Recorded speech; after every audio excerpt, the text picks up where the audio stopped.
E aí pessoal, aqui é o Léo do Confissões de um Soro Positivo. Antes da gente começar esse vídeo, não esquece de se inscrever no canal, não esquece de dar um like no vídeo e não esquece também de ativar o sininho para receber todas as notificações assim que os vídeos forem postados. Em decorrência das últimas coisas que têm acontecido com as políticas de HIV, muita gente se questiona o que poderia acontecer caso o nosso medicamento parasse de ser distribuído gratuitamente. Isso é um medo que muitas pessoas têm. Eu particularmente não acho que isso vá acontecer de uma forma assim explícita, mas a gente já sabe que no passado já aconteceu falta de medicamento, a gente sabe que já aconteceu de medicamentos serem fracionados e a gente sabe que em alguns lugares do país agora isso também está acontecendo. Alguns medicamentos estão novamente fracionados e alguns lugares estavam inclusive sem estoques para alguns medicamentos, incluindo o medicamento para o HIV. Como foi o que aconteceu em algumas semanas atrás lá na Bahia. Porém, quando a gente fala sobre isso, muita gente acha que o medicamento não deveria ser pago pelo governo. Isso é uma coisa que inclusive já foi dita pelo próprio presidente da República atual, Jair Bolsonaro, quando ele ainda sequer concorria para o cargo de presidente da República. E muita gente assina embaixo e concorda que os medicamentos não deveriam ser distribuídos para todo mundo que vive com HIV, e sim para aquela pessoa que de repente adquiriu HIV porque nasceu, ou através de um abuso sexual, etc. Por isso o vídeo de hoje na verdade é uma especulação. Eu não sou nenhum vidente, então eu estou fazendo esse vídeo a partir das coisas que eu sei e que eu acho, e muita gente provavelmente vai concordar comigo, que poderia acontecer caso os nossos medicamentos fossem vendidos e não distribuídos gratuitamente. Então o vídeo de hoje é sobre isso. O que será que aconteceria se os nossos medicamentos não fossem mais distribuídos de graça pelo SUS? A primeira coisa que a gente tem que saber antes de falar sobre isso é que o medicamento para o HIV ele custa muito caro. É um medicamento caríssimo, não só o medicamento como os exames de CD4 carga viral, eles também são muito caros. E algumas pessoas acham que por isso ele não deveria ser distribuído para todo mundo, porque ele sai muito caro para o governo. Mas a partir dessa análise eu vou deixar uma reflexão que até o final do vídeo provavelmente vocês concordem comigo, que a não distribuição dos medicamentos de forma gratuita acabaria deixando a tentativa de controle da epidemia ineficiente. A gente tem que levar em conta que muitas pessoas muito provavelmente não teriam uma boa adesão ao tratamento. Por exemplo, tem gente que não tem uma boa adesão ao tratamento porque não tem como se deslocar para fazer os seus exames, retirar os seus medicamentos. Imagine só se essa parcela, que não é uma parcela pequena, que não tem fácil acesso ao tratamento e que isso acaba resultando numa má adesão, ela ainda teria que pagar pelo seu próprio medicamento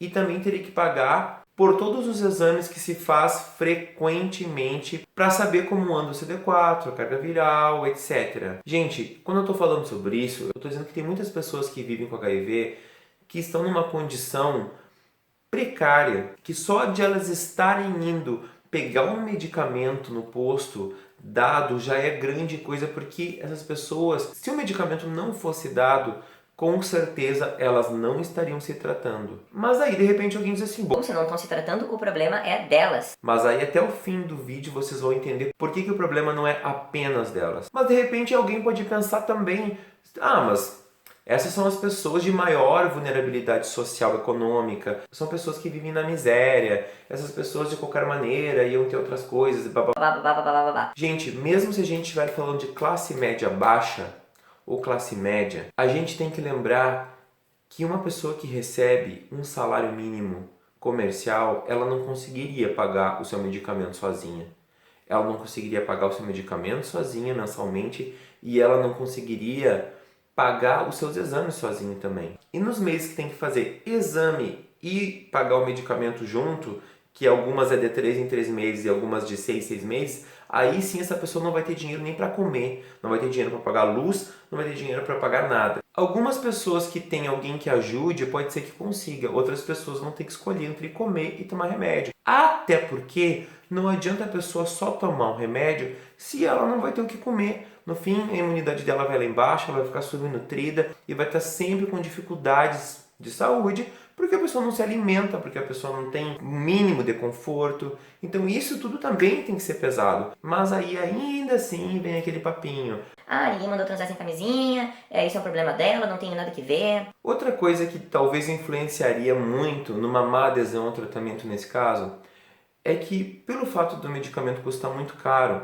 e em muitas pessoas o vírus acabar se manifestando 10 anos depois, muita gente, por mais que tivesse testado para o HIV e dado positivo, muitas dessas pessoas não estariam apresentando sintomas, porque os sintomas às vezes começam a aparecer depois, bem depois. Então isso dá uma má impressão de que a pessoa está tudo bem.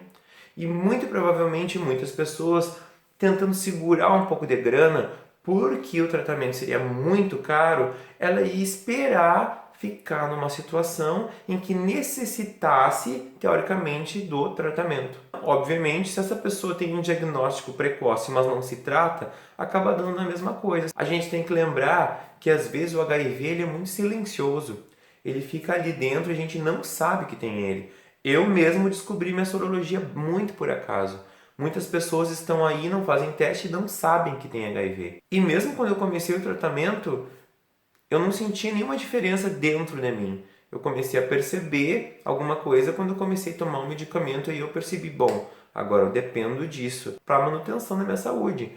Mas eu não tinha nada no meu corpo que me fizesse perceber que eu estava com HIV. Aí de repente pode ser que alguém diga também. Bom, mas se a pessoa quer deixar para depois, o problema é dela, a consequência é dela. Só que aí entra um ponto muito importante que é a chave de tudo isso.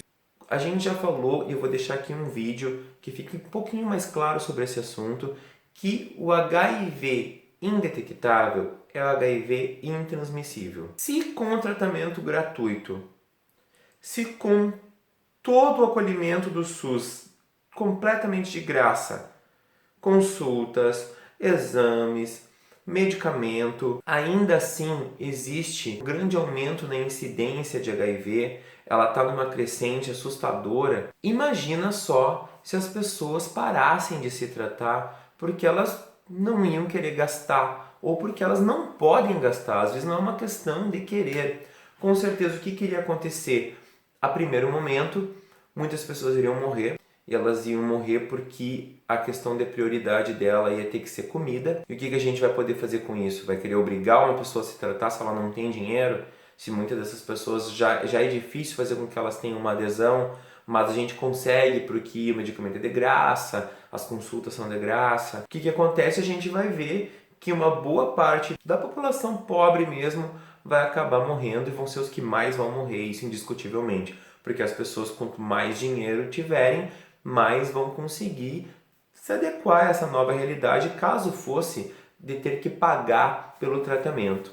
Então a primeira coisa seria que muito provavelmente a população mais pobre iria morrer. E a outra coisa que ia acontecer é justamente aquilo que a gente falou sobre a indetectabilidade.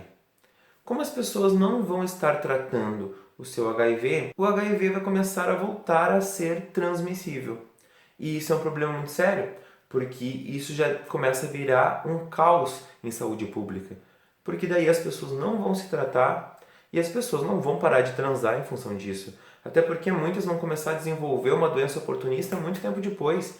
Até isso acontecer, elas vão estar saindo, vão estar bebendo, vão estar transando e não vai ter como ter controle. A epidemia voltaria monstruosamente e isso é uma coisa absurda simplesmente.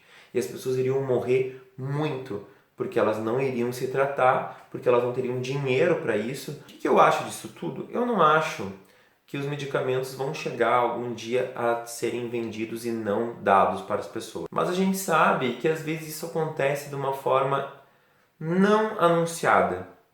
Eu mesmo já quase fiquei sem medicamento, mas eu conheço pessoas que ficaram sem medicamento por mais de semana. Por um problema de distribuição, problema de falta de não sei o que, sempre tem uma desculpa. Mas isso já aconteceu. A minha cidade uruguaiana, durante o ano passado e o final do ano retrasado, teve sérios problemas de distribuição de medicamento. Eu, inclusive, tive que mudar o meu esquema em função de falta de medicamento. Então, desta maneira, não é muito difícil de acontecer. porque a gente sabe que acontece. Talvez não seja uma coisa oficial, tipo, a partir de agora não vamos mais distribuir medicamento. Mas a gente sabe que às vezes acontecem esses problemas de distribuição. Então a gente tem que pensar muito bem quando a gente fala aquela frasezinha assim, o problema não é meu. Porque por mais que a gente instrua as pessoas e as pessoas saibam que o ideal é ter sexo com prevenção, em algum momento as pessoas transam sem camisinha. Até porque elas vão reproduzir, elas vão ter seus filhos e só aí elas já têm que transar sem camisinha. E mesmo que seja num sexo esporádico com uma pessoa que ela encontre numa festa, e elas vão acabar em algum momento também transando sem camisinha. No momento que esses medicamentos forem todos vendidos, inclusive PrEP e PEP, aí não vai ter nem o que fazer antes e nem o que fazer depois. A camisinha volta a ser a única ferramenta de prevenção, além, é claro, das pagas. E aí não tem mais como controlar, gente. E aí ninguém tá salvo mais. E aí todo mundo pode se descobrir vivendo com HIV. Porque essa de dizer assim... Eu não, porque eu sempre transo com camisinha. Gente, o que mais tem é a pessoa que em algum momento dá uma deslizada, como aconteceu comigo, por exemplo. E aí daqui a pouco se descobre vivendo com HIV. E aí vai ter que pagar um medicamento caríssimo e muitas pessoas não vão ter como.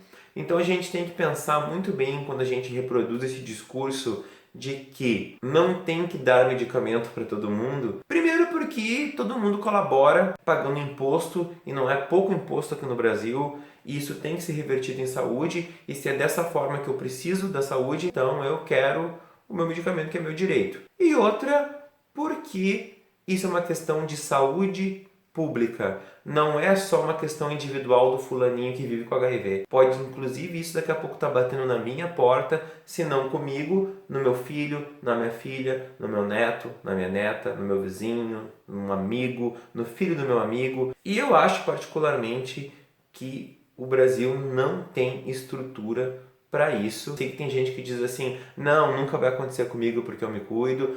Todo mundo sempre pensa assim. Às vezes não é nem um deslize, às vezes é transando com o próprio marido e daqui a pouco se descobre vivendo com HIV e estava ali, apenas confiou na pessoa que está do lado dela há 15, 20 anos. Não tem como o medicamento, principalmente nessa diferença de distribuição de renda, não existe a possibilidade do medicamento não ser dado gratuitamente. Espero que vocês tenham gostado, espero que vocês tenham entendido a minha linha de raciocínio. Quem quiser deixar um comentário, não esquece, deixa um comentário aí embaixo, deixa sua opinião sobre o assunto.